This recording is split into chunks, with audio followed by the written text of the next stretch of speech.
Without a healthy river and a healthy environment here, Yurok people would cease to exist. There can't be Yurok people without the Klamath River. It's woven into the fabric of our being, I guess you could say.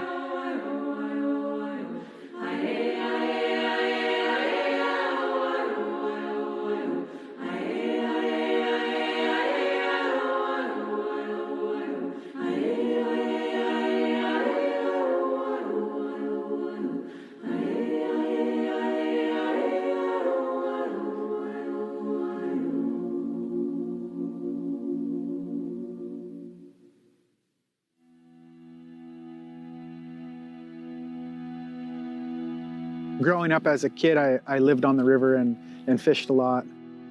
It wasn't really difficult. It was just, there was a lot of fish. And now I have children of my own. And so for the past few years, I've been taking them out and we've been trying really hard and we haven't caught a whole lot. My name is Barry McCovey Jr. I am the Fisheries Department Director for the Yurok tribe. Well, not a whole lot of excitement here today.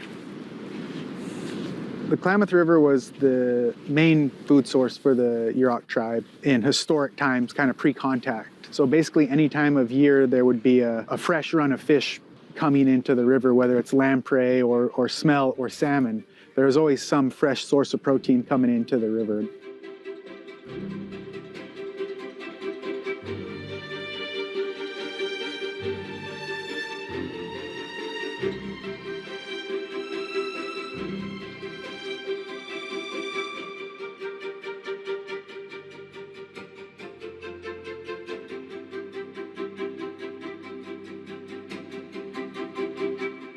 We've seen up to 90%, sometimes over 90% of the historic fish runs are gone now.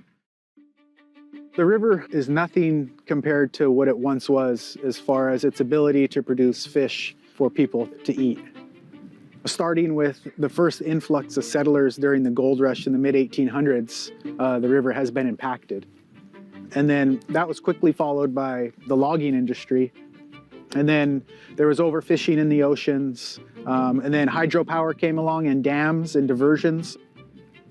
Now, we're facing climate change. In these last few years, especially, we're starting to really see it. So there's all of these stressors and impacts on the river for the past 150 years. And when you look at geologic time and how long all these species have been here over millions of years, and then all of a sudden in 150 years for everything to change like that, species are having a hard time adapting and keeping up with that change. And so we don't have the opportunities that we wish we had or that we had in the past or that we hope to have in the future, to where we can have access to a lot of our traditional first foods that are extremely healthy and extremely important to who we are as people, not just to our health, but to our identity. There's not a lot of opportunities for really good, healthy food here in these small communities along the river on the reservation. The river does offer that. It's not living up to its full potential right now because of all the degradation that's happened. We have this innate reciprocal relationship with the river and fish and the land, and so we need it to be healthy for us to be healthy. My name is Louisa McCovey. I'm the Yurok Tribe Environmental Department Director. We're at a point in our history as Yurok people where we catch as much fish as possible throughout the year to sustain ourselves, but it's not enough. So the USDA declared the Yurok Indian Reservation a food desert. There are parts of our reservation that are so remote that they don't have electricity, and in some of those places, folks have to drive 2 hours to a local place where they can get food. And even in those instances, it's access to a mini mart. It's not a supermarket. It's not a place where folks can have readily available access to fresh, healthy food. And so that's a problem. That's something that we're hoping to address with our food sovereignty program. We're here on the Yurok Reservation on this 48-acre parcel of land where we're building our food sovereignty program.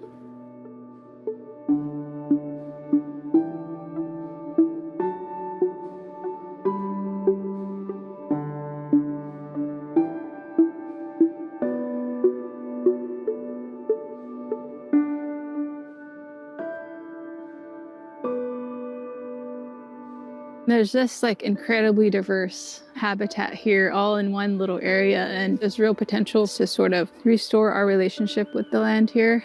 It's my hope that